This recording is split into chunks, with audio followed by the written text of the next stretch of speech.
Another City by Del Upton highlights the battle between private land and public space, largely involving businesses and how their personal interests affect the public through land. The mishandling of public spaces in cities due to corporation draws attention to greed and corruption within construction spaces, and shows how land have drastically different effects based on its management and designation. Although spaces can largely have positive effects when handled well, the mishandling of one can result in the opposite. The Levee in New Orleans, originally a common place for community that helped to shape the environment, became a source of conflict and chaos when it was taken away, dividing the city into factions. Public space has a purpose. It is not simply a green area for people to walk by, but instead it aims to serve the community and foster a sense of togetherness. In Upton's book, he references the case of Edward Livingston in Louisiana. Originally a mayor with an extensive background in law, Livingston came to New Orleans and set his eye on the Bachelor, a small beach off the Mississippi River in New Orleans. The city controlled the river, deciding what could and could not be done to it. The government felt that nobody should be allowed to use the river due to the fear of public disrupting the sand distribution and changing the shape of the river, thereby ruining the ports and the city's economy. The New Orleans port, one of the busiest in America, was of large concern. Livingston, interested in owning more land by the river, approached the government with an offer to buy the Bachelor, but was turned down because the land was designated as public, therefore not for sale. Livingston claimed that by civil law, the owner of the land bank also owned the Bachelor. Since he owned the bank, the Bachelor was his as well. In return, Morgan, the owner of the land near the Bachelor, as well as citizens of the city, claimed that this land was part of the riverbed and was made visible by receding water. Since the river was public property and owned by the government, the Bachelor fell into the same category.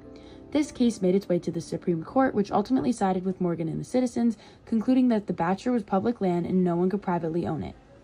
Morgan v. Livingston prompted a question that Upton attempts to answer: is a city truly public without public space? The argument presented by Upton and many others have proven that when public space is taken away, it creates chaos and unprecedented effects. When space is allocated for public use, it promotes unity and encourages city and community growth. Thus, public space is necessary for any city to thrive. America was founded on the idea of democracy, where freedom and agency are considered natural rights.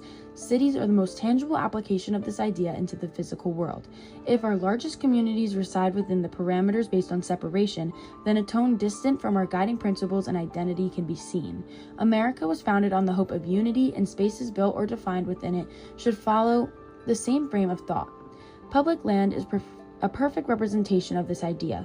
Public space allows for a positive communal relationship built upon togetherness, conversation, and diversity.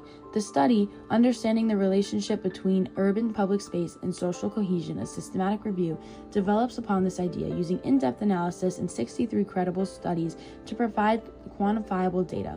On page 172, the study states, street furniture, benches, lighting, signage, and fountains was proven to increase lingering conversation and people watching. Additionally, a large-scale survey in China found that the design of neighborhood communal spaces, streets, clubhouses, and open spaces, linked to the collective efficiency, social interaction, and attachment, ultimately finding that social inclusion depends more on actual use of space than just physical presence.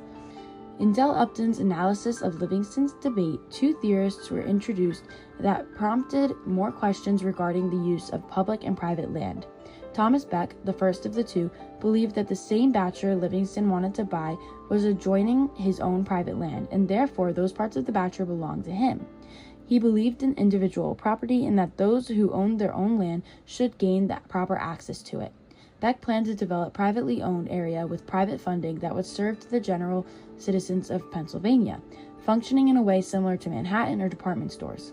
While what he said had some validity in civil law, it was ultimately rejected in the same way as Livingston's because Beck's claim of alluvion and the gradual process of land being added to property due to the slow movement of rivers or oceans was not accurate to the situation and therefore not part of his private property.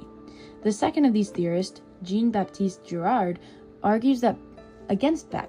Girard claimed that while there were laws stating that if land belonged to him, it would be passed down to heirs, the French and Spanish laws that Livingston claimed allowed him to own the Bachelor disproved his own reasoning, since there are official laws claiming the riverbed as public land use. Overall, Beck believed that public spaces should be a space of collective purpose, while Girard believed public space should help differentiate private versus public and allow everyone to go about their day. Girard ultimately set a precedent as the legal test case to prove how far colonial land grants could extend. The case of Livingston v. Morgan and the work of Girard and Beck led to the doctrine of public trust versus private riparian rights. The public trust section of this doctrine designates that natural resources such as riverbeds and other forms of amenities were for public use and protection, while the private riparian rights section protects the right to own both land and have ownership of what can be done with it. Architecture uses democracy and freedom to conceptualize spaces that are designed for the public, therefore creating a positive relationship within community and public spaces. The article, Understanding the Relationship Between Urban Public Space and Social Cohesion, a Systematic Review, states, public space is understood to be the shared common ground of democracy and the spatial setting of the public sphere that allows for casual exchange and encounters among different race, ethnicity, and between local and strangers. This conclusion was based upon research conducted through 63 studies across Asia, Europe, and North America. More specifically, open spaces, commercial spaces, facilities like libraries and centers, streets, and fourth places. However, social inclusion depends more on the actual use of space rather than just the physical presence. While having a public space does inherently improve the community's cohesion, other programs which organize community-wide interaction also hold importance. Public spaces provide a city with the resources to create togetherness, but they can't do it on their own. Parks are not only an area for people to gather, but they are also to work and protect, to conserve land, and promote unity by creating a space to hold community functions and sanctions for togetherness. Beaches, memorials, national parks, and reservations, even historical landmarks, are all examples of how public spaces promote unity within towns, cities, and cultures. In his book, Architecture Depends, by Jeremy Till, the idea of political dimensions in architecture and urban space is looked at and analyzed. Till defines architecture as the politics of space due to the design's impact on inclusion and exclusion.